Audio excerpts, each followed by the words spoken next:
really good question. And I've been dealing with that here in the United States with the teams and athletes I work with who aren't able to compete. And an interesting story about the founding of sports psychology is that a gentleman discovered that he rode his bike faster when he was with his friends.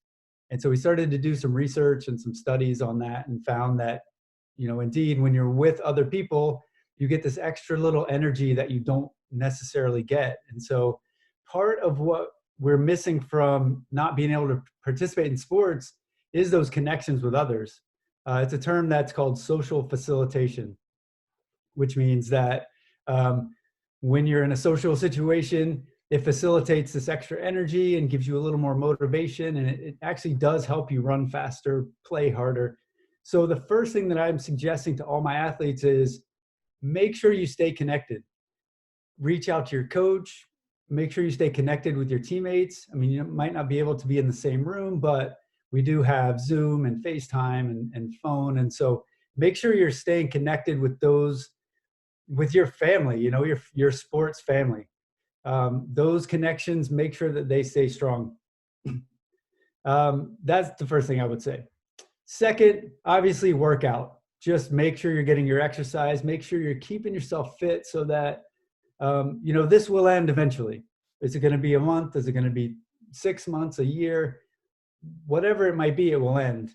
And think about how you want to be when you return to the field or to the pool or to the court. What do you really want to be at athletically and in shape? So make sure you're exercising for that, and also obviously for your health and your immune system.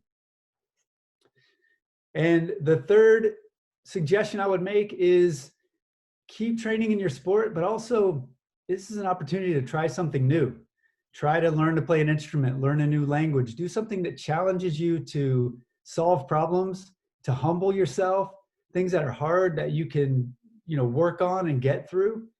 Because studies are starting to show that just specializing in your sport is not always the best way to get better at it. But sometimes a multi-sport athlete or someone who is a musician and an athlete, they're able to solve problems in different ways because they know different things and they have different skills. So if you can draw on more than one skill set to solve a problem, you're going to be a little bit more advanced. There's a book out that came out not too long ago by David Epstein. It's called Range, and it talks about how being a little bit more generalized in your training and your education can actually be more helpful for some people than being specialized in one sport or in one area of life. So those are the things I would say to keep your mindset positive: is stay connected, get your exercise, and learn something new.